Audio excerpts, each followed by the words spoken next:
विद्या के थप्पड़ मारने के बाद काजल ने खोया अपना आपा। काजल ने खींच दी पोद्दार हाउस में दीवार और कर दिया पोद्दार फैमिली का बंटवारा। जी हां दोस्तों, सीरियल ये रिश्ता क्या कहलाता है कि अपकमिंग ट्रैक में हमें देखने को मिलने वाला है कि जब अरमान काजल को बार बार समझाने की कोशिश करता है, बार बार उसे मनाने की कोशिश करता है और कहता है कि घर का बंटवारा सही नहीं है, ये परिवार को तोड़ने का काम है।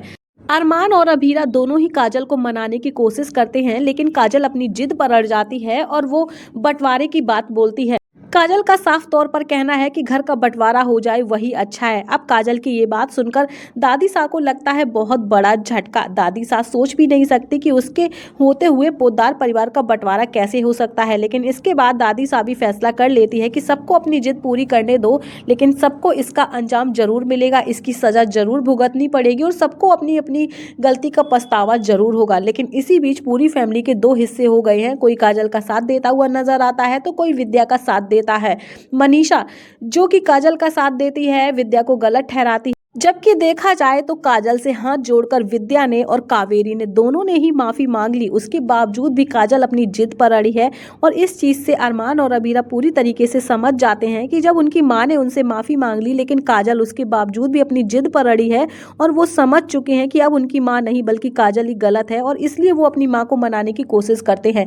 क्योंकि विद्या भी अरमान और अबीरा से नाराज है, क्योंकि अरमान और अबीरा ने विद्या को माफी मांगने के लिए मजबूर किया, जिसके बाद कहानी पूरी तरीके से लेगी नया मोड़। क्योंकि अब अरमान और अभीरा को समझ नहीं आता कि आखिर वो इस सिचुएशन से कैसे बाहर आए और पूरी की पूरी फैमिली को कैसे एक करें। इसके बाद अभीरा और अरमान कुछ ऐसा करने वाले हैं ताकि वो पूरे परिवार को एहसास दिला सकें कि एक दूसरे के बिना वो कुछ भी नहीं। इसलिए वो जानबूझकर एक बहुत बड़ी समस्या लेकर आने वाले हैं और इसी बीच काजल और विद्या दोनों को ऐसी मुसीबत में फंसा देते हैं ताकि उनको एक दूसरे की मदद लेनी पड़े।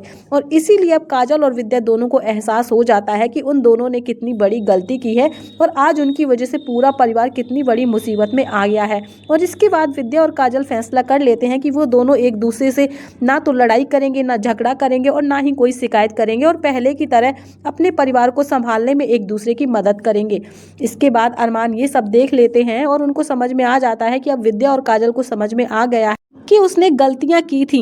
अब देखा जाए तो पूरा परिवार जो है फिर से एक होता हुआ नजर आएगा और दादी सा इसका पूरा श्रेय अरमान और अभीरा को देते हुए नजर आएंगे। लेकिन इन सब के बाद क्या तान्या और संजय भी सुधर पाएंगे? क्या तान्या, क्रिश और संजय पोद्दार फैमिली का फिर से हिस्सा बन पाएंगे? क्योंकि इन लोगों के मन में जो है खटास वो बहुत बुरी तरीके से भर चुकी है। इन लोगों के दिमाग में यही चीज़ है कि भाई पोद्दार फैमिली जो है इनको नीचा दिखाने की कोशिश करती है, लेकिन ऐसा बिल्कुल भी नहीं है। अब ये देखना काफ़ी ज़्यादा इंटरेस्टिंग होगा। फिलहाल तो आपका क्या कहना है सीरियल ये रिश्ता क्या कहलाता है की कहानी को लेकर? सीरियल से जुड़ी हर एक लेटेस्ट अपडेट पाने के लिए हमारे चैनल अरु एक्सप्लेन को जरूर सब्सक्राइब कर लीजिएगा। अगर वीडियो पसंद आए तो चैनल को सब्सक्राइब करना बिल्कुल भी मत भूलिएगा। फिर मिलती हूँ आपसे नेक्स्ट वीडियो के साथ।